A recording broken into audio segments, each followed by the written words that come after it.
Наша Галина Дмитриевна была очень яркой, жизнерадостной, лучезарной. Она очень любила свою работу, очень трудолюбивый человек. Конечно, очень трудно. Всегда останется в нашей памяти такой светлой, жизнерадостной, улыбчивой Галиной Дмитриевной. Ну, говорят, какое-то слабое попискивание было. И никакого сигнала о том, что у нас начался пожар, не было.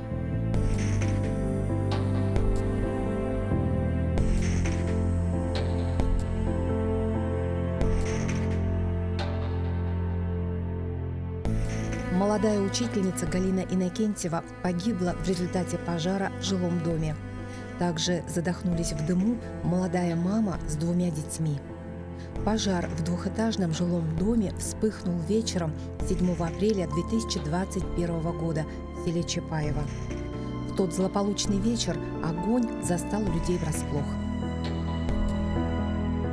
В Хангаласском районе был объявлен 3-дневный траур.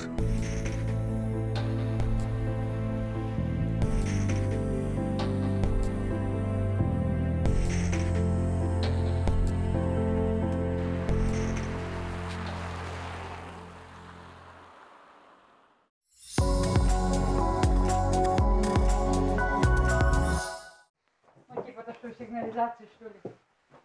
Извещатели вы имеете в виду? Ну, а да. Где ставили? Она бывает пищит. Вообще, где? Никто у нас тут. Ну сколько вот она несколько дней пи-пи. И куда? Все, они уже это. Нет, это вы про пожарную сигнализацию, да? Для чего не ставят? А если серьезное что-то, они же не приезжают. Сначала одним звонили диспетчерскую, да? У них, а потом они сказали, мы передали их кому-то еще, а тем пофиг все. И она у вас, то есть, получается, сейчас в неисправном состоянии? Смотрим, у вас все в кабель-канал. Ну да, везде все в кабель-канал. Но я человека нанимал, который в этом деле соображает, электрика. Он проводил, он сказал, что купить, какой провод купить специальный там, что-то в двойной оплетке, который идет. Да. Ага. И он же и проводил все это потом.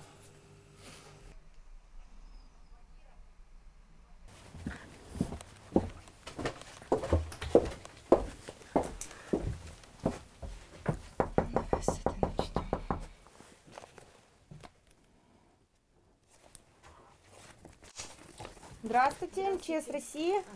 Можно к вам зайти или вы к нам выйдете? Нет, Можно, да? Проводим профилактику. В городе Якутске сейчас очень много пожаров. С начала года уже 13 погибших. Чуть не поснимаем. Из них 4 детей. Поэтому очень бдительно относитесь к пожарной безопасности. Основными причинами возникновения пожаров является в жилых домах по электропроводке неполадки. Да? То есть обязательно смотрите, чтобы все провода были у вас заизолированы, неисправными электроприборами не пользуйтесь. Хорошо, и с ребенком беседы проводите. Ладно? Да, у вас в каком состоянии электропроводка? Ой, не знаю, мы снимаем. Вы снимаете? Да? А вы разговаривали с собственником имущества, когда проводился ремонт электрооборудования? Нет? Вы длительное время снимаете? Да, уже год. Уже год, да? Давайте мы дадим вам рекомендацию, чтобы вы подобные моменты, то есть в частности электропроводки, да, и вообще в договоре прописывали ответственность по пожарной безопасности. Дело в том, что если у вас произойдет возгорание по причине короткого замыкания в квартире на момент аренды, если в договоре не будут прописаны определенные моменты аренды, виновником пожара будете являться вы, и уголовную ответственность в дальнейшем будете нести вы. Поэтому подобные моменты, касаемо электрооборудования, то есть оборудование, которое у вас есть, вы должны обсуждать с собственником имущества. Вот. Ну и, соответственно, с ребенком, я думаю, проводите беседы, да? Да, здесь кто-то тоже проводил. Скажи, пожалуйста, как позвонить в пожарную охрану? Зовут. 101. 101. Да, 101 или 112. С начала года в регионе произошло 1040 пожаров. Немного больше, чем в прошлом году за такой же период. Но количество жертв и пострадавших возросло вдвое. В огне погибли 45 человек, в том числе 10 детей. Травмировано 42 человека, из которых 8 – дети. Проводку видите в коридоре? Ну вот эту проводку уже здесь я живу 20 с лишним лет. Так и висит, никто не ремонтирует ничего. Страшно. Вдруг загорим, все запылает сразу же. А вы обращались? Какая у вас управляющая компания? Юнион. Ну, по-моему, туда я как-то однажды про крыльцо заговорила. Они нет, мы этим не занимаемся, так что не знаю, чем они занимаются. А про проводку вы говорили? Нет. Нет. А давно, очень давно в пожарку звонила.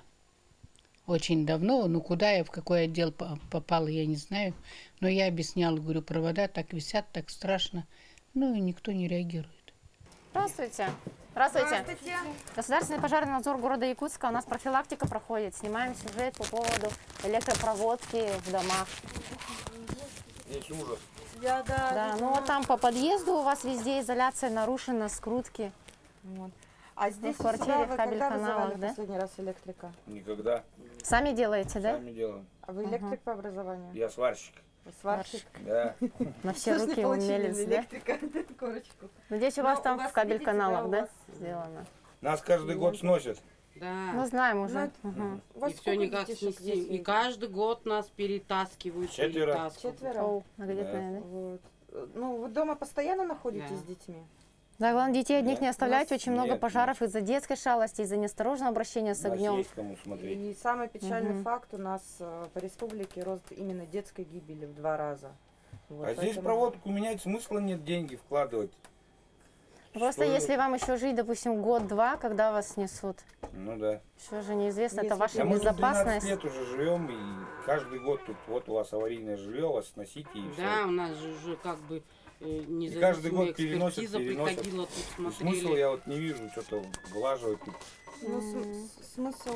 С 13-го года. Ну, смысл в Так-то том, что вы то, здесь что это. живете. Я просто смотрю за ней, чтобы она не грелась, ничего, и все. Да, ну и обязательно следить, чтобы и когда электричество отключают, электроприборы тоже отключайте из розетки, потому что при подаче тока, да, может произойти скачок, и У нас автоматы вроде бы рубают. не всегда они срабатывают, к сожалению, да. Возьмите, пожалуйста, памятку по пожарной безопасности.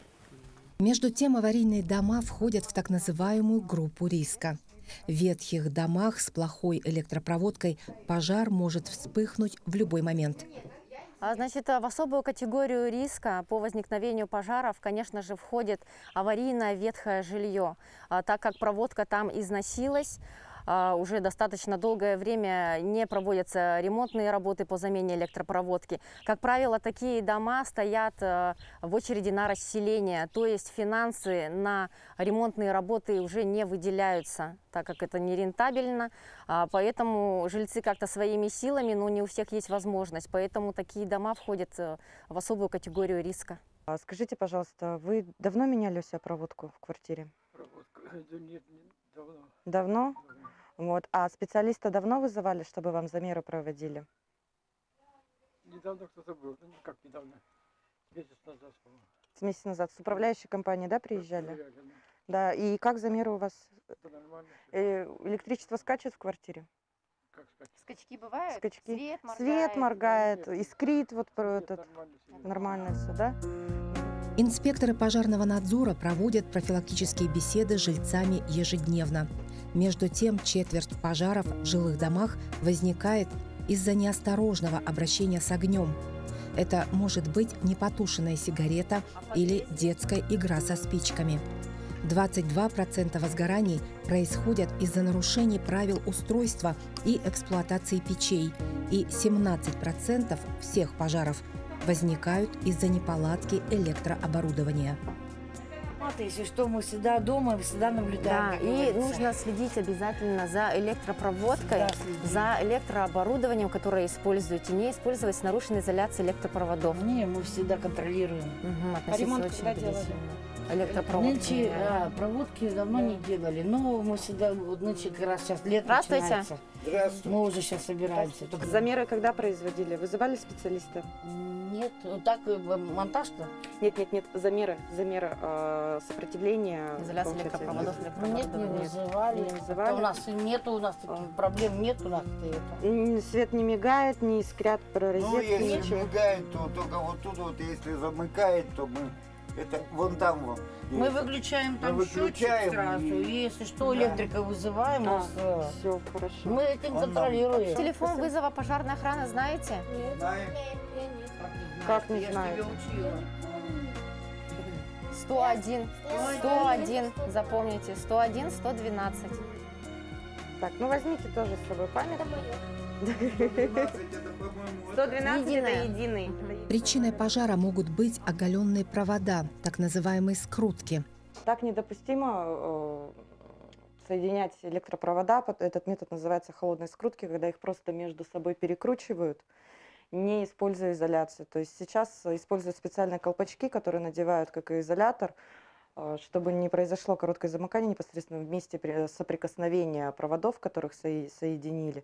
Ну и, естественно, не будет дальнейшего возгорания. То есть здесь уже гарантии нет. То есть если здесь соединены провода методом холодной скрутки, при любом перенапряжении общей домовой сети может пойти нагревание на данные провода, и их может заискрить, если будет иметься горючий элемент, например, тот же самый коврик, который есть, да, сейчас здесь. Впоследствии он может воспламениться и уже дальше как бы пойти пожар. То есть, ну, тлеющие элементы, горючие.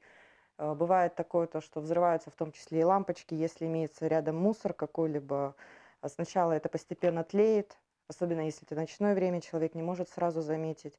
Впоследствии это уже распространяется в пожар с интенсивным распространением дыма и невозможностью эвакуации людей по лестничному пролету. Но сами видите, здесь лестничный пролет маленький, выход один из подъезда. Хорошая медь. У вас? Да. Электрика хорошая? Да, весь алюминий выкинуто. Нет алюминия. А когда вы замеры проводили в квартире? Замеры не помню. А может, меня не было. В целом ремонт электропроводки в квартире? Лет 5-6, наверное. 5, может, 6 7 назад, даже. да? Ну, вы знаете, медь, да? медь, что лет 10 максимум лет, в принципе, по проводке, когда она у нас работает нормально, хорошо. Да. Вот, в дальнейшем уже могут быстрее начаться снести перебои. надо. Ну, этим вопросом занимается... Аварийно признан дом, да? Ну. Признан? А в каком году признан? 2 года назад. 2 года назад. Сказали, в 23-м. Срок годности электропроводки в доме, в квартире 10 лет. После этого срока требуется замена всех электропроводов. Должны своевременно освидетельствовано быть все электрооборудование в доме и произведены по необходимости ремонтные работы. Что касается квартиры, в квартире отвечает сам собственник за пожарную безопасность, за состояние электропроводки. То есть в квартире должен собственник делать своими силами, работы проводить. У него гараж подключен? Да, подключен. Смотри, он, получается, не к столбу, у него вон, гараж, видишь, говоришь. вот идет, вот, и уходит туда. А значит, оттуда, с той квартиры? Ну, с квартиры, но он, скорее всего, к щитку напрямую подключился. Ну, да. Самовольное подключение, как в этом случае, тоже может привести к трагедии. Чем опасно незаконное подключение потребителя, да, к общей линии энергопотребления? Тем, что каждый дом, каждый счетчик, он рассчитан на определенное количество потребителей. На каждую квартиру выдается свой максимум энергопотребления, который может быть. Когда граждане подключаются непосредственно к щитку, чаще всего это гаражи, которые они устанавливают рядом со своим домом, кидают либо временную проводку, либо, как можно сказать, постоянную, но тем не менее они подключают ее к щитку дома, который не рассчитан на это. Те, кто подключает через свою квартиру дополнительный источник энергопотребления, ухудшают автоматически свою пожаробезопасность в квартире, потому что они перегружают сеть у себя в квартире. Если есть еще маленькая вероятность, что домовая сеть может выдержать напряжение, то в квартире такой вероятности нет. То есть будут постоянные перебои в работе электрооборудования в квартире, будет коротить розетку, будет скакать электронапряжение. Ну, это можно видеть, как мигают лампочки, например. Ну, и в дальнейшем это может привести, естественно, к пожару. Самовольное подключение к электрическим сетям, оно, во-первых, это штрафные санкции, это безучетное потребление, во-вторых, это перегруз сетей, в-третьих, это опасность для жизни и здоровья граждан, как самого нарушителя, так и других потребителей, которые подключены от этих же сетей, расположены в МКД, либо если частный сектор, подключены от этих же сетей от опор линии электропередач. Пожар может возникнуть не только в аварийном доме с ветхой электропроводкой. Собственники квартир в новостройках обязаны знать, что все работы, связанные с электрикой, должны производиться специалистами. На деле часто, желая сэкономить, происходит следующее. С электрикой мы особо ничего не делали. Получается, то, как оставалось, так и осталось. Просто добавили розетки к этой сети и все. Вот А кто занимался этим? Рабочие занимались. А вы у них требовали какие-то удостоверения, какие-то квалификацию какую-то, чтобы на электрические работы? Нет. Получается, электрическая работа там не особо такие были сложные. Там они просто линии новые не проводили, все старое осталось, и с провода они не трогали, получается. Но не все так беспечно доверяют монтаж и установку электросети работникам без соответствующего образования. И это правильно. Меня зовут Едибегми, занимаюсь ремонтом. Электрику всех эти самые современные работы электрика вызывает местных. Допустим, обслуживает по электрика. То есть сами не делаете? Не, сами электрика не делаю. Вызываю специалистов. Что касаемо новостроек, любые работы должны производиться специалистами, то есть все работы по монтажу, замене электропроводки должны проводиться специалистами, имеющими образование. Также данные работы должны приниматься актом приемки выполненных работ.